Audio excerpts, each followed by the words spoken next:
Welcome, everyone. What a thrill to have you here. So if you haven't already done it, please take off any jewelry because you'll be putting your hands actually in the dough. Most people think making bread is just like kind of out there. And the beauty of this artisan bread recipe is that it's so user-friendly. And it's really just 4 ingredients. I mean, it's 6.5 cups of flour, a tablespoon of salt, and then it's rapid rise yeast, and then lukewarm water.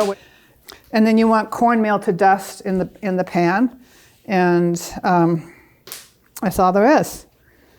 So with that, what we're going to have you do is kind of go along with this. And I already measured out 6.5 cups of flour. So why don't you start by doing that? And it needs to be, the flour, you've got a thing, have it leveled off. Again, it's not an exact science. That's partly what I love about this, is that it's very forgiving. If like, okay, it's a little bit too dry, just add a little more water. It's simple.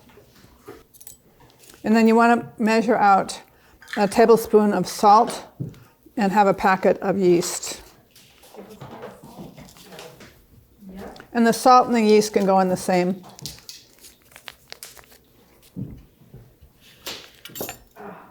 Make it Play-Doh.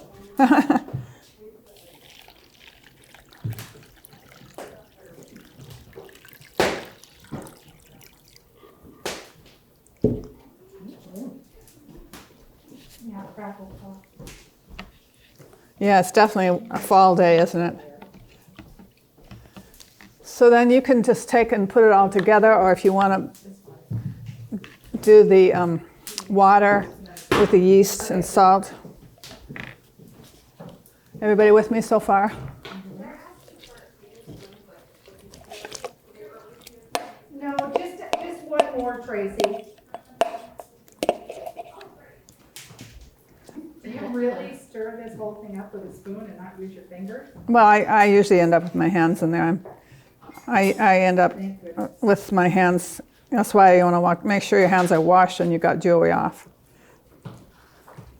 Water over here, just raise your hand and I'll head on over. And we've got extra flour too if you made it too wet, but it's probably more likely to be.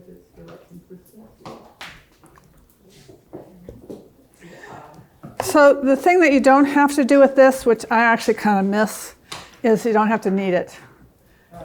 I mean, the regular, most of the time when you make bread, you have to knead it, and some people hate that part, but I actually like it. So once you've added these ingredients all together, your dough should look like somewhat like this.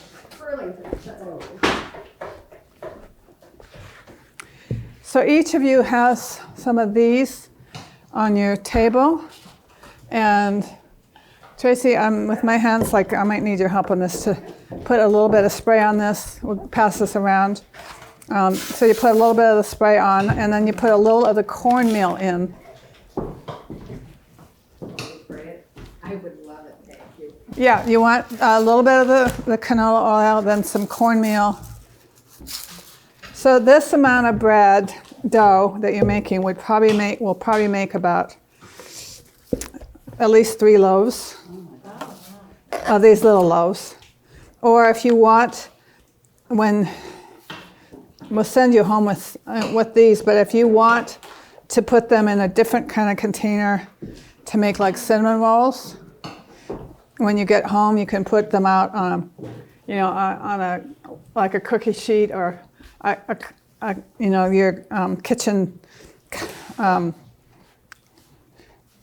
wherever you work on when you bake on your kitchen, a kitchen table, and then put them in a different size pan if you want to make like cinnamon rolls. And then when you get home, you might want to put a little more flour on, put it on a kitchen table or a workspace in your kitchen with a little dusting of flour on the space, and then roll it out or flatten it out, to a rectangular. I usually do it about, a foot by 6 inches, and roll it up and then slice it. And you got cinnamon. Put cinnamon and sugar on if you want, or if you want to make it an herb bread, you can just put that into the dough. Ooh. Okay. Wow. Well, I think then that's about it. I mean, yeah, but I want you to all take home a loaf of already made bread, have another piece of bread. There's some more of it up here. Any questions?